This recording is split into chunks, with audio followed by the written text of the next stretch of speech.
Today, I'm going to go on an somewhat odd journey of sources, starting with Shevi'i, the last aliyah of Parshat Metzora in Sefer Vayikra, and moving on to a poem by George Herbert called The Altar, and moving on from there to a poem by Rabbi Elazar Azkiri that we will end with.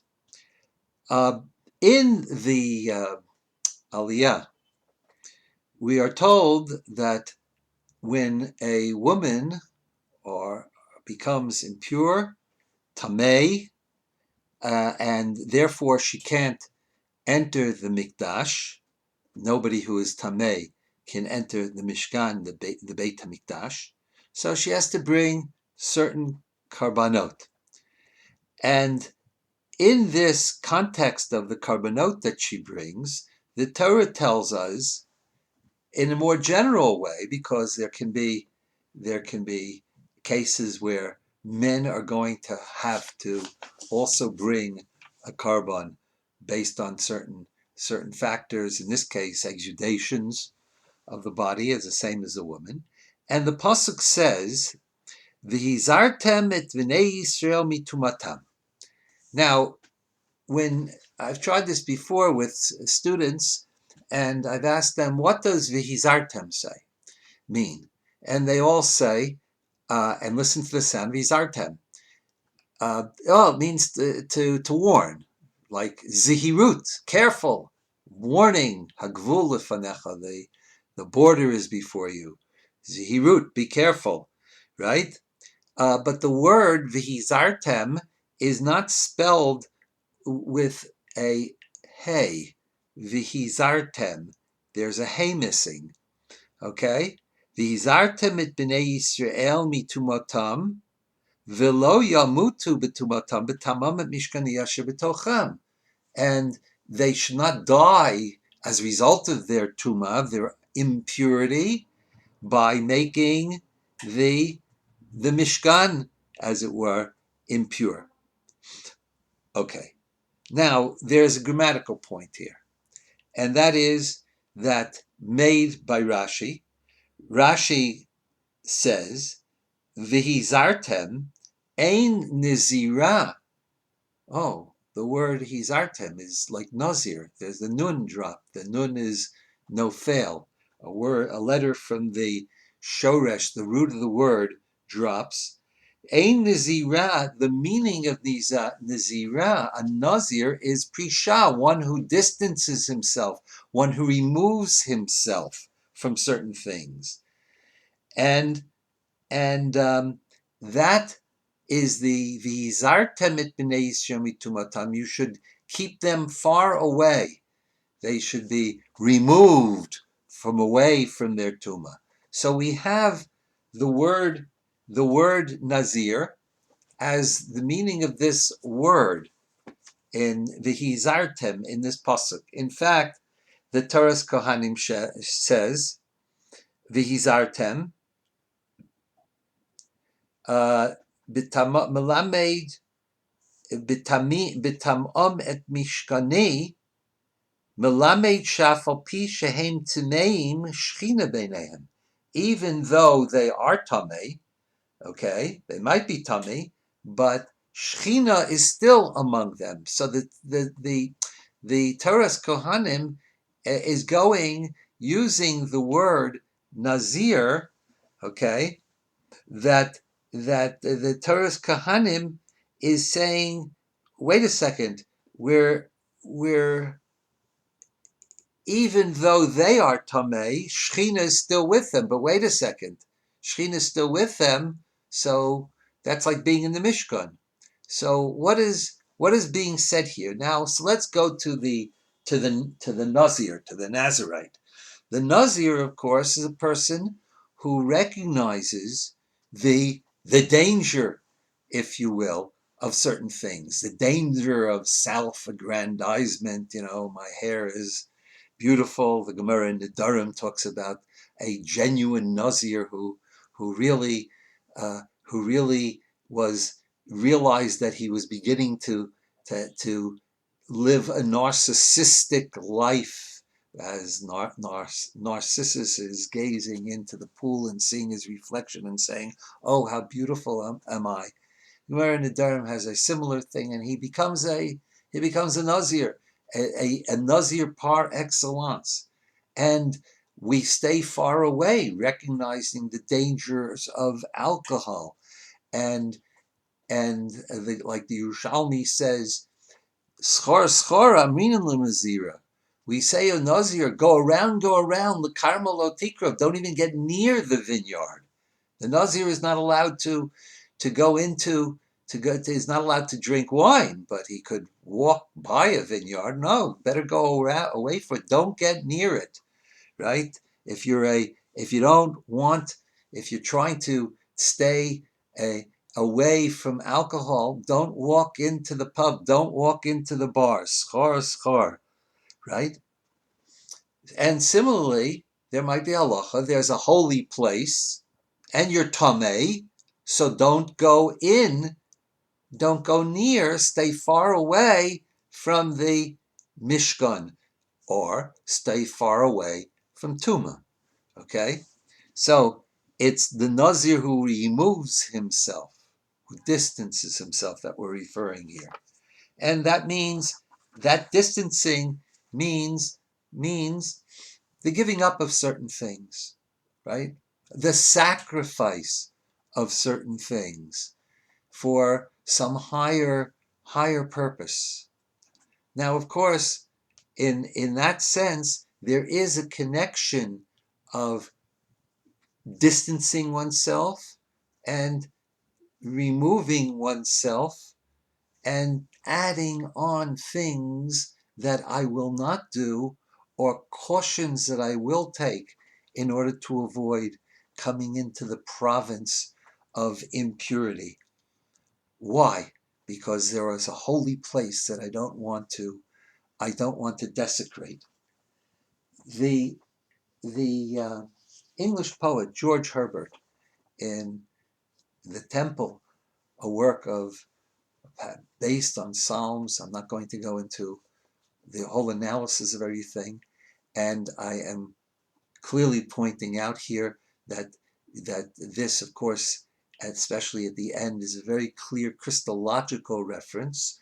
I will note the Christological reference, but I will note how I understand this poem from a Jewish perspective. The altar, George Herbert. A broken altar, Lord, thy servant rears, made of a heart and cemented with tears, whose parts are as thy hand did frame. No workman's tool hath touched the same. A heart alone is such a stone, and nothing but thy power doth cut. Wherefore each part of my hard heart meets in this frame to praise thy name, that if I chance to hold my peace, these stones to praise thee may not cease. O let thy blessed sacrifice be mine, and sanctify this altar to be thine. The Christological reference, of course, is, O let thy blessed sacrifice be mine. That is a Christological sacrifice. But of course, I read it, let thy blessed sacrifice, the carbon, the sacrifice that you demand of me, be you, God, demand of me. Your blessed sacrifice is the sacrifice that I make for you, the sacrifice of self, that which I give up for you, that which I make of my heart, make of an altar cemented with tears as I experience the sadness and pain of being distant from you. And I bring myself as a korban on the altar in the presence of God. Now, this reading of the poem is, of course, not what Herbert meant, but there is a line in a Kabbalist and great Talmud Chacham who lived in Sat in the 16th century, in that time of Rabbi Yosef Karo and the Ari HaKadosh, Rabbi Elazar ben Moshe Azkiri, who is the author of the Sefer Charedim, many other Sfarim, and in his writings, he writes the following line someplace. In one of his songs, he was a poet. In one of his poems, he wrote the following line: "B'toch libi mishkan evne lizivo."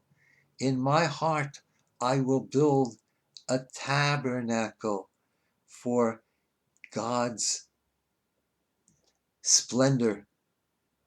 Karban takriv lo nafshi. I will bring as a karban my soul hayechida, individual, special soul, the Kabbalistic reference here. This line was reworked in a poem by Rav Hutner, Rav Shevi'i Chaim Berlin, a poem known as Bilvavi, in my heart. Bilvavi mishkan evne. I will build the tabernacle in my heart, lahadar kevodo, for the glory of his honor. Uve mishkan, and in this mishkan, mizbeach akim, I will raise up an altar, lekarne hodo, to the rays of his splendor, ulener tamid, and for the everlasting light candle, ekach li, I will take the eish ha'akedah, the fire, the light of the akedah of Yitzchak, ulekarban akriv lo, and as a karban I will bring unto him at nafshi hayechida, my unique, my only soul. And of course, Rav Hutner wrote a niggin to this. The niggin to this, the melody to this, is not the melody that Rav Hutner wrote, that is well known, although many people think it is, but it's not by Rav Hutner. This melody, Bilvavi mi yishkan evne, lahadar kevodo, uv'mishkan mizbeach akim, lekarnei hodo, ulener tamid ekach li, Esei Akedah, Ulekarban akriv lo, et nafshi hayechida. V'zartem et b'nei Yisrael mitumasam, v'lo yamusu b'tamosan b'tamames mishkania b'sher b'tocham. We can now read the pasuk, the verse that we started with, differently. We're not simply talking about making a specific place called the Mishkan, a specific building, a specific structure, tameh, but v'lo yamusu b'tumasam, b'tamam, when they would make impure the Mishkan, my Mishkan, which is in their midst. The Mizbeach, the Mishkan, the Kedusha, the holiness that is in each and every one. And deep in each and every one, there is a heart. And the question is, do we bring that heart closer to God, which is the meaning of karban, to bring close? Are our tears about the distance from God? And is our joy about his embrace? Dveikut.